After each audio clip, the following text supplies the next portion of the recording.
Bismillahirrahmanirrahim. Zilqədə ayının 25-i Dəhvül Ərz günüdür.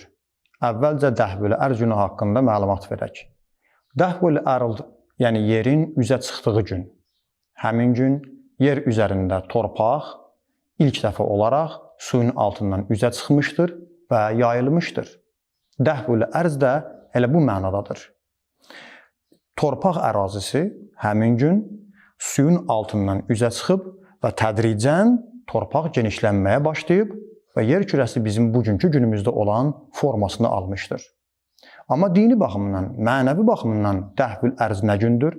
Dəhvül Ərz dini hədislərimizə, Peyğəmbər və onun əhl-i beyti Allahın salamı olsun, onların hikmətli kəlamına baxdıqda görürük ki, Dəhvül Ərz günü yer üzərinə Allahın rəhmətinin ilk gəldiyi bir gündür.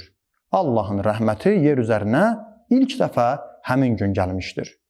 Və həmin gün Allah qatında, Allah dərgahında çox bərəkətli və rəhmətli və insanlara xeyir gələn bir günlərdən hesab olunur. Həmin günün əməlləri vardır. Birinci, oruç tutmaqdır. Həmin gün oruç tutaq.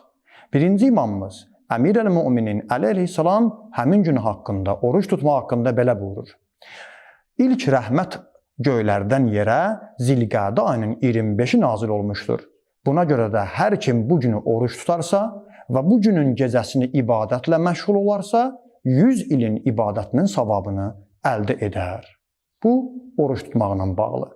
Həmçinin imam buyurur ki, əgər bu gün bir dəstə insanlar bir yerə yığışıb Allahı zikr etməklə məşğul olsalar, onlar dağılışmamışdan, hələ o məclisdən durub, ətrafa dağılışmamışdan Allah onların istəklərini, hacətlərini yerinə yetirər, həyata keçirər. Allah bugün min rəhmət nazil edər və bu rəhmətin bir qismini bir yerdə toplaşıb Allahı zikr edən, bu günü oruç tutub gecəsini ibadətlə keçirən o insanlara şamil olar. Həmin gün bir namaz da vardır.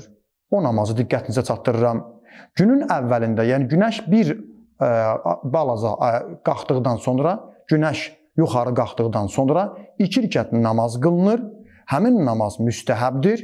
O 2 rükət namazın özündə Həmd surəsindən sonra 5 dəfə Şəms surəsi oxunsun. Şəms surəsi çox uzun surələrdən də deyil. Hər rükətdə Həmdən sonra 5 dəfə Şəms surəsini oxuyun və niyyəti də bu olacaq. Dəhvül Ərz gününün namazını qılıram, qurbətən ilallah. 1 və 2-ci rükətdə həmd və həmdən sonra 5 dəfə Şəms surəsi, namazın salamından sonra bu duanı oxuyun.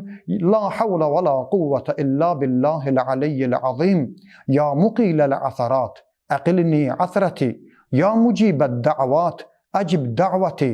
Ya sami'əl əsvat, ismə' savti, vərhamni və təcavəz ən səyyiati və ma indi. Ya zəl cəlali vəl ikram. Uca və əzəmətli Allahdan başqa güc qüvvət sahibi yoxdur. Ey xətaların, büdrəmələrinin hamısına göz yuman Allah, mənim ayağımın büdrəməyinə, günahlarıma, xətalarıma göz yum. Ey duaları qəbul edən Allah, mənim duamı qəbul et. Ey səsləri eşidən Allah, mənim səsimi eşit, mənə rəhm et, günahlarımdan və pis əməllərimdən keç. Ey cəlalət və ikram sahibi olan Allah. O cümlədən həmin gün bir dua vardır. Çox uzun da dua deyil, amma yaxşı, əzəmətli, bərəkətli dualardandır. Belə başlayır. Allahümmə dahiyəl kə'bə və faliqəl həbbə. Həmin duanı da Məfatihül Cinan kitabında oxumağı unutmayın. Allah bizi həmin günün xeyir bərəkətindən inşallah binəsib eləməsin.